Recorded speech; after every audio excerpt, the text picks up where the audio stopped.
Hello guys, welcome to your own YouTube channel that is easy to learn maths। तो अपनी previous video में हमने question 3 और 4 किया था और इससे पहले क्वेश्चन 1 और 2 भी हो चुका है एक्सरसाइज 1.2 का chapter 1 real number class 10th maths.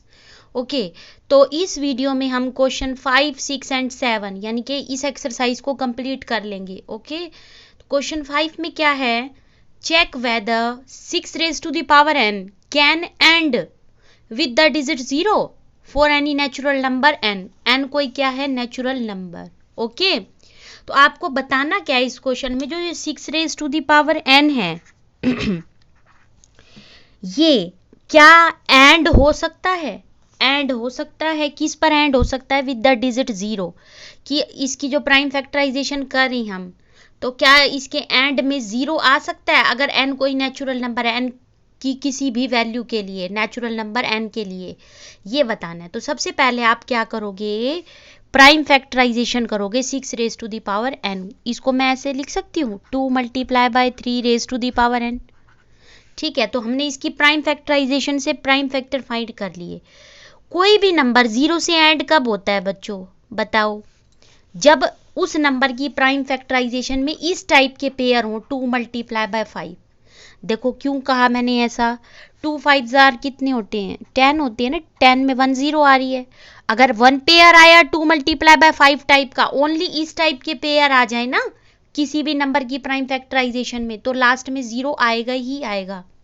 Okay, और अगर मान लीजिए 2 मल्टीप्लाई बाय 5, 2 मल्टीप्लाई बाय 5 इस टाइप के 2 पेयर आपको नजर आ जाएं, तो देखो इसका मतलब क्या होता है, 2 5 जा 10, 10 2 जा 20, 25 जा 100, 2 0 से एंड होगा वो नंबर जिसके प्राइम फैक्टराइजेशन करने पर अगर पेयर आपको 2 मल्टीप्लाई बाय 5 टाइप के अगर 1 पेयर मिल रहा है तो क्या होगा, 1 0 आएगी एंड में। और अगर इस टाइप के 2 पेयर मिल रहे हैं तो 2 0 एंड में आएगी।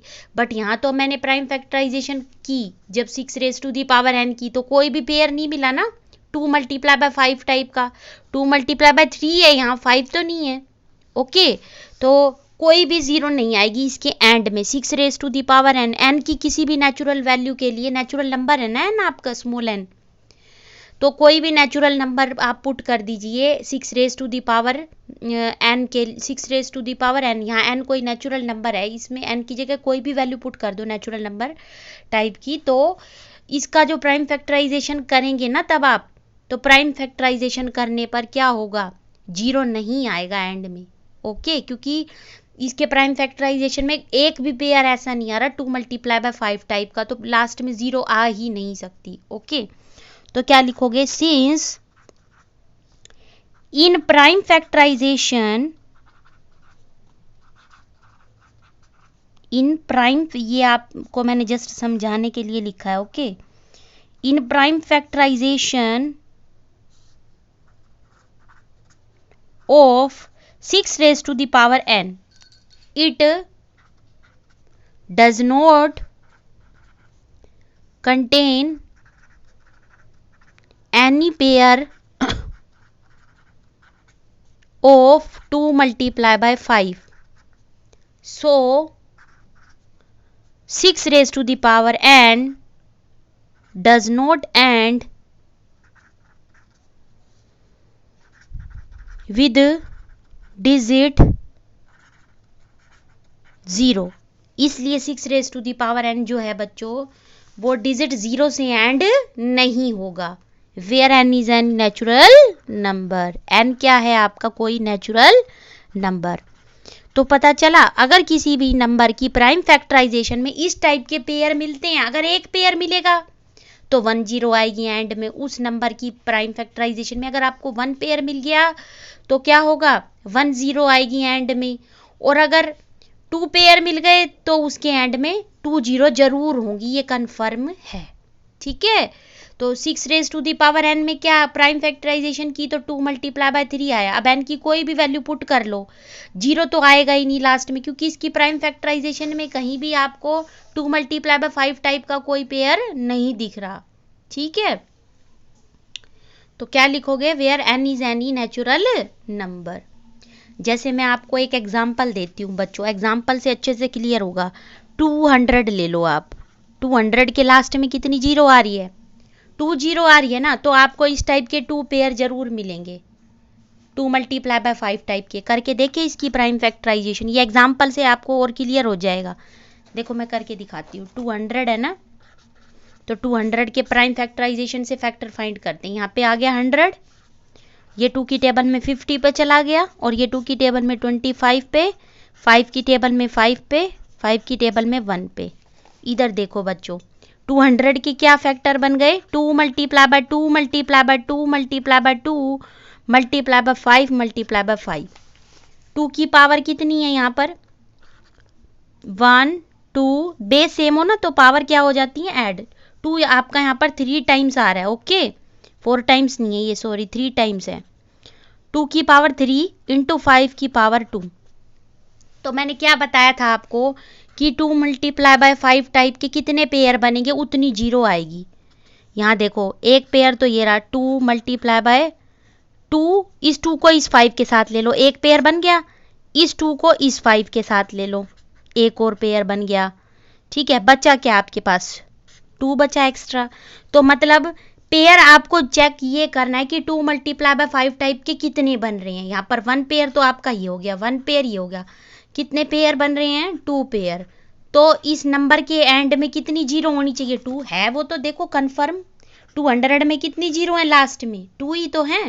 तो कोई भी नंबर अगर उसके एंड में 2 जीरो आ रही है तो ये कंफर्म है कि उसमें 2 पेयर जरूर बनेंगे 2 मल्टीप्लाई बाय 5 टाइप के।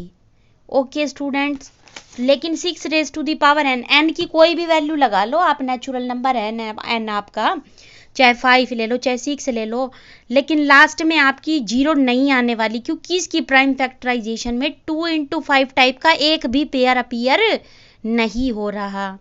ओके, एग्जाम्पल से समझ में आ गया होगा, आई होप आपको अच्छे से क्लियर हो गया होगा। अब हम करते हैं इसका next question, question number 6। Question 6 में क्या है स्टूडेंट्स? क्वेश्चन 6 में है कि आपको ना 2 मल्टीप्लाई करके प्राइम फैक्टराइजेशन से फैक्टर दे रखे हैं। देखो जी, 7 multiply by 11 multiply by 13 plus 13, एक तो ये है, और दूसरा है आपके पास 7 multiply by 6 multiply by 5 multiply by 4 multiply by 3 multiply by 2 multiply bye 1 and plus 5। ये 2 नंबर्स गिवन है। अब आपको ये प्रूव करना है, कि एक्सप्लेन करना है कि ये कंपोजिट क्यों है तो ये कंपोजिट ही, बट एक्सप्लेन करके बताइए कि क्यों है ये कंपोजिट। बच्चों देखो इसको कैसे करेंगे। फर्स्ट ये है ना आपका 7 multiply by 11 multiply by 13 plus 13, ये पूरी 1 टर्म कंसीडर होगी। मल्टीप्लाई में जितनी भी आपकी फैक्टर है ना, ये सारी एक टर्म मानी जाएगी, और जो टर्म्स होती हैं बच्चों वो प्लस या माइनस से के साइन से कनेक्ट होती हैं। ये फर्स्ट टर्म है, प्लस सेकंड टर्म आपकी कौन सी है? 13। ठीक है, इन 2 टर्म में से आपको कोई चीज कॉमन नजर आ रही है? यहाँ 13। ठीक है, 13 दोनों में कॉमन है तो बाहर ले सकती हूँ ब्रैकेट के। अंदर क्या बचेगा? 7 मल्टीप्लाई बाय 11, 13 तो बाहर आ गया, 13 की टेबल में 13 1 पे चला गया। ओके, तो 13 तो बाहर है, अंदर क्या बच गया बच्चों? 11 7 जा कितने होते हैं? 77 प्लस 1 कितने हो गए? 78। ठीक है, अब इस 78 के प्राइम फैक्टराइजेशन से फैक्टर निकाल लो। ठीक है, क्या आएंगे इसके फैक्टर? 2 3 जा 6, 2 9 जा 18। अब ये 3 पे चला जाएगा, 13 पे, 13 की टेबल में 13 1 पे चला जाएगा, तो इसके फैक्टर आ गए 13 मल्टीप्लाई बाय 13 तो ऑलरेडी यहाँ था ही, 78 के फैक्टर आ गए 2 मल्टीप्लाई बाय 3 मल्टीप्लाई बाय 13। अच्छा बच्चों, मैंने आपको एक बात बताई थी, फंडामेंटल थ्योरम ऑफ अर्थमेटिक, कि every composite number can be written as a product of its prime factor. तो ये कोई कंपोजिट नंबर ही तो था, तभी तो मैंने इसको प्राइम फैक्टराइजेशन की फॉर्म में लिख पाई हूँ, तभी तो मैंने इसको लिखा है प्राइम फैक्टराइजेशन की फॉर्म में। सो क्या कहोगे? So this is a composite number because it is written as a product of prime factor, because it is written as a product of prime factors.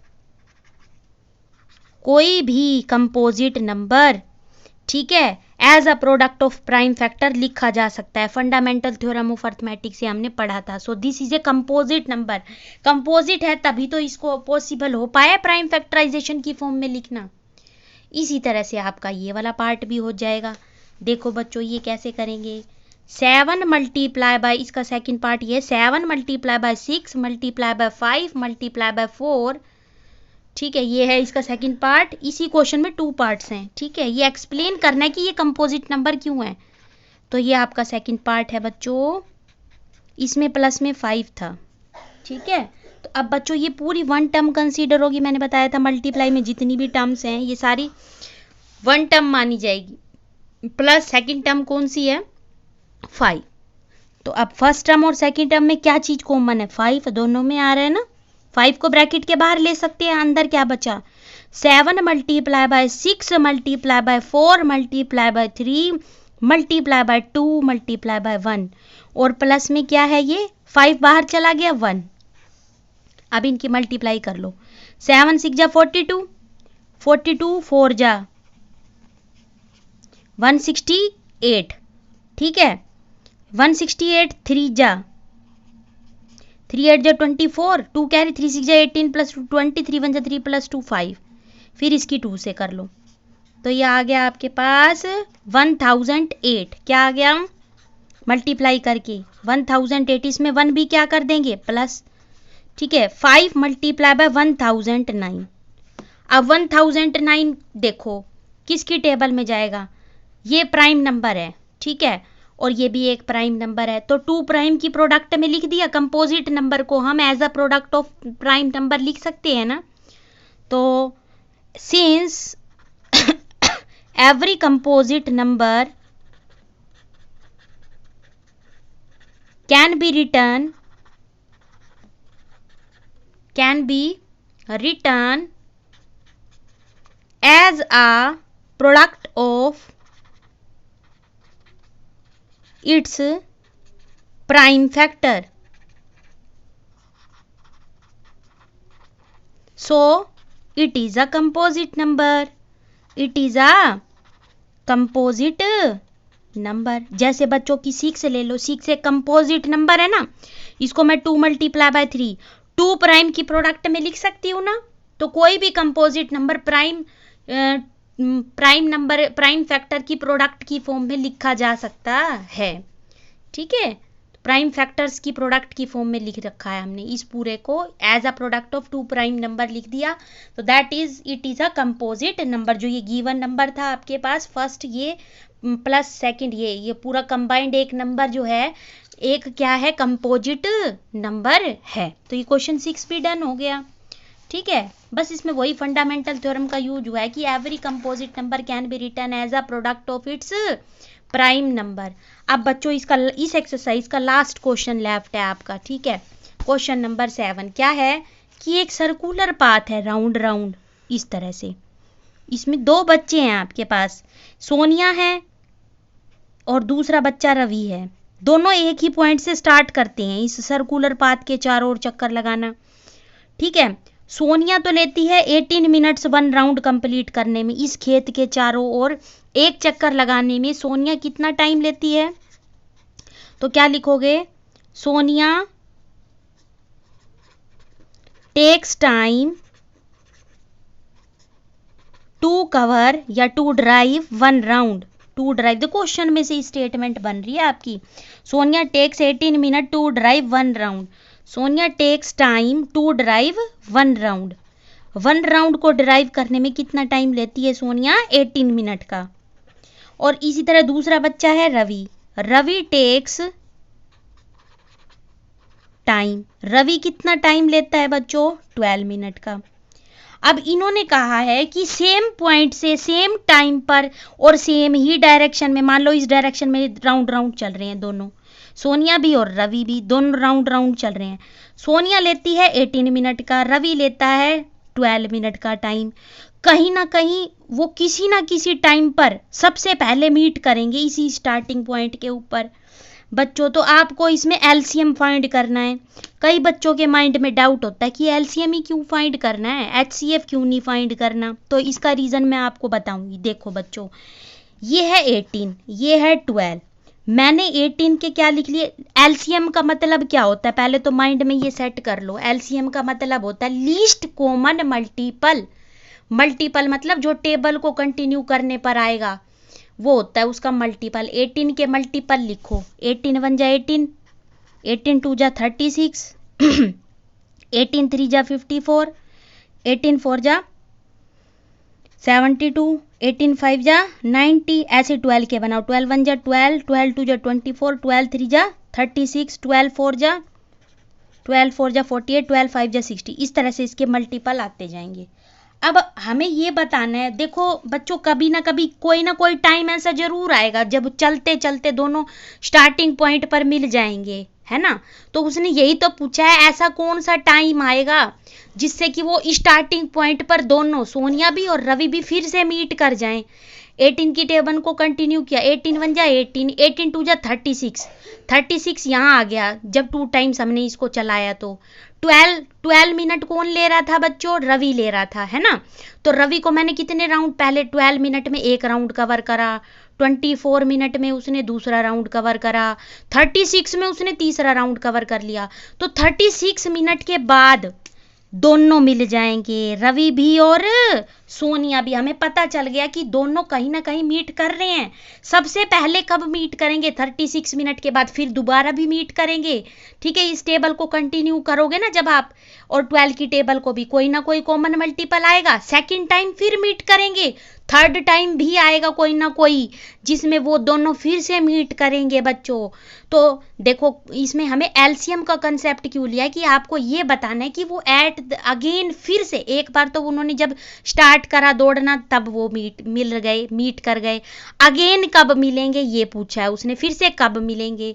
तो हमने अगेन मिलने के लिए क्या करा, उनका मल्टीपल चलाए, 18 के भी और 12 के भी। हमें पता चला कि 36 मिनट के बाद दोनों फिर से मीट कर जाएंगे। ये बहुत इंटरेस्टिंग बात मैंने आपको बता दी, कंसेप्ट क्लियर हो जाना चाहिए माइंड में कि लिस्ट कॉमन मल्टीपल क्यों निकाला हमने, क्योंकि 18 भी टेबल आपने कंटिन्यू करी, 12 की भी, तो दोनों का जो कॉमन मल्टीपल आएगा ना वही उनका मीटिंग पॉइंट, मीटिंग टाइम होगा। तो क्या लिखोगे, to find after how many minute will they meet again, will they meet again। एक बार नहीं मिलेंगे वो, दोबारा एक बार और भी मिलेंगे, तीसरी बार और भी मिलेंगे। सबसे पहले कब मिलेंगे ये पूछा गया था क्वेश्चन में। तो मिनिमम वो एक पहली बार कब मिले, मिनिमम वो सबसे पहली बार कब मिले, मिनिमम की बात आ जाए तो क्या एलसीएम फाइंड होता है, मैक्सिमम की बात आ जाए तो एचसीएफ। तो उसने कहा अगेन फिर से स्टार्टिंग पॉइंट पर वो कब मीट करेंगे, कितने मिनट के बाद मीट करेंगे, सबसे पहले। तो क्वेश्चन की स्टेटमेंट को अच्छे से रीड किया तो हमारे माइंड में क्या आ गया कि सबसे पहले फाइंड करना है कि कब मिलेंगे, तो उनका लीस्ट कॉमन मल्टीपल ही निकालना है। इसके बाद फिर दोबारा कब मीट करेंगे, इनका कॉमन मल्टीपल जब टेबल कंटिन्यू करोगे ना तो पता चल जाएगा सेकंड टाइम वो कब मीट करेंगे। Okay, after how many minutes will they meet again, we will find, क्या फाइंड करेंगे हम, वी विल फाइंड एलसीएम। किस किस का एलसीएम, 18 एंड 12 का। ठीक है, तो एलसीएम क्या आएगा बच्चों, एक तो ऐसे टेबल कंटिन्यू करके भी निकाल सकते हो, दूसरा प्राइम फैक्टराइजेशन से भी निकाल सकते हो। मैं प्राइम फैक्टराइजेशन से भी निकाल के दिखाती हूँ आपको। 2 9 जा 18 और 3 3 जा 9, ये 2 की टेबल में 6 पे चला गया, ये 2 की टेबल में 3 पे चला गया। तो हमारे पास बच्चों 18 के क्या फैक्टर आ गए, 2 × 3 × 3।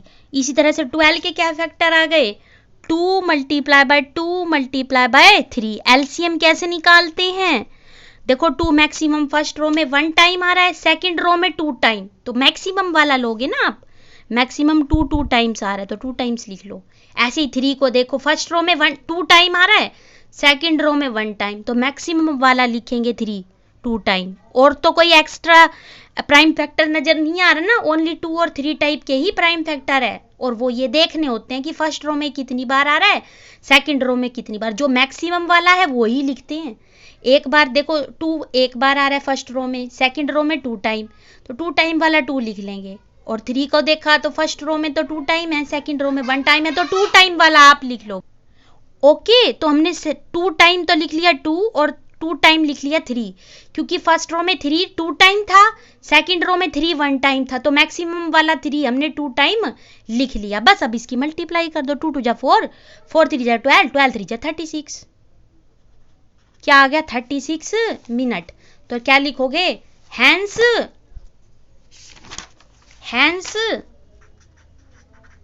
दे will meet again after 36 minute.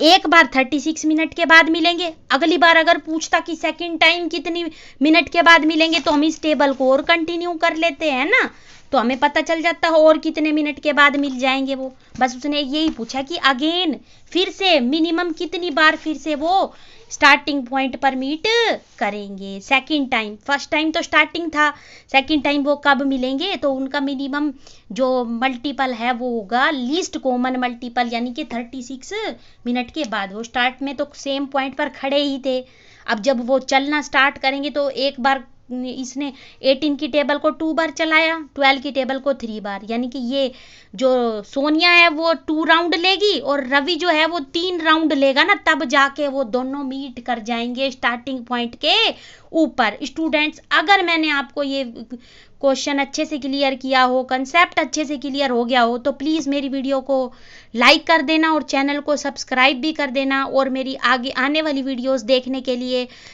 जो है बेल आइकन भी प्रेस कर देना, ताकि आपको मेरी वीडियोस की नोटिफिकेशन सबसे पहले मिल सके। Thanks for watching my video. Next video में हम करेंगे 1.3 एक्सरसाइज और उससे रिलेटेड कुछ थ्योरम्स है वो भी कवर करेंगे। तब तक के लिए टेक केयर एंड बाय।